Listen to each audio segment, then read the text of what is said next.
Method Prayer by Madame Guyon, Chapter 11. 1. And the perfect conversion which is the result of this kind of prayer, how it is accomplished. 2, 3.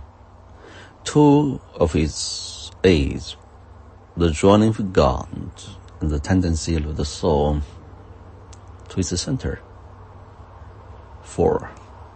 It's a practice.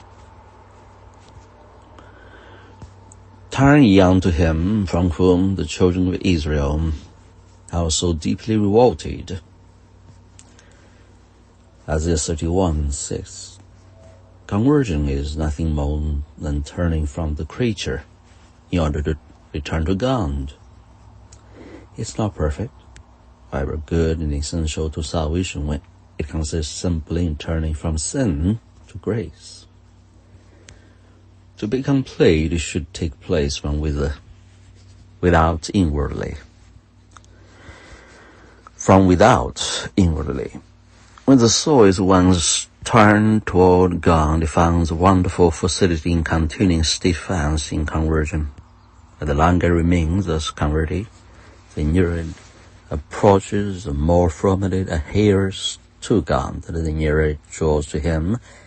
Its necessity is farther removed from the creature which is so contrary to Him, so that it is so effectually established in conversion and the state becomes habitual, as it is were natural. Now we must not suppose that it is affected by a violent exertion of its own powers, for it is not capable of, nor shall it attempt any other cooperation with divine grace than that of endeavoring to withdraw itself from external objects and to return inwards, after which there is nothing for us to do than to continue firm in its adherence to God. 2. God has an attractive virtue which draws the soul more and more powerfully to Himself, and in attracting, He purifies. Thus it is with a gross vapor exhaled by the sun, which, as gradually ascends, is ratified and rendered pure.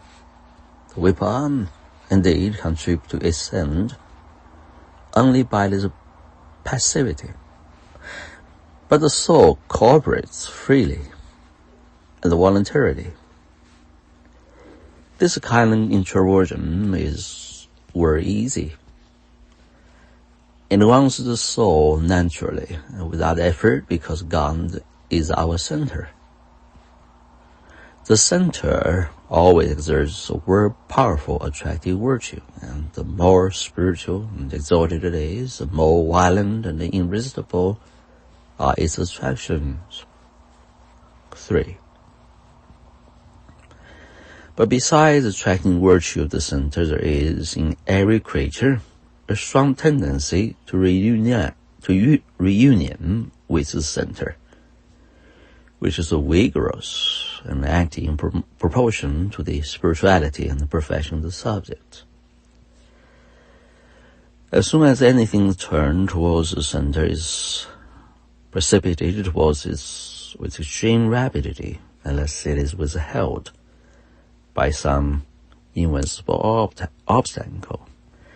A stone held in the hand is no sooner disengaged than by its own weight it falls to the earth as to the center, so also water and fire, when unobstructed, flow incessantly towards the center.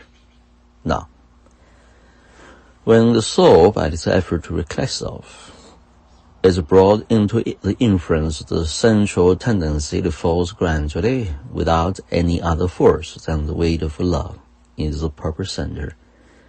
And the more passive and tranquil it remains, the freer from self-motion, the more rapidly it advances, because the energy of the central attractive virtue is unobstructed and of full liberty for action.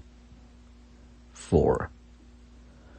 All our care should therefore be directed towards acquiring the great degree of inward recollection, Nor should we be discouraged by the difficulties we encounter in this exercise, which will soon be recompensed on the part of God by such abundant supplies of grace, as will render it perfectly easy, provided we are faithful in meekly withdrawing our hearts from our distractions and occupations, and returning to our center with affections full of tenderness and serenity.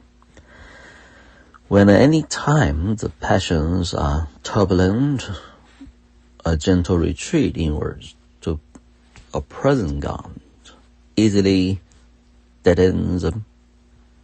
Any other way of opposing rather irritates and appeases them. This beautiful image comprehends the whole essence of divine life, as understood by the teachers of the interior, and seems to contain much truth and beauty.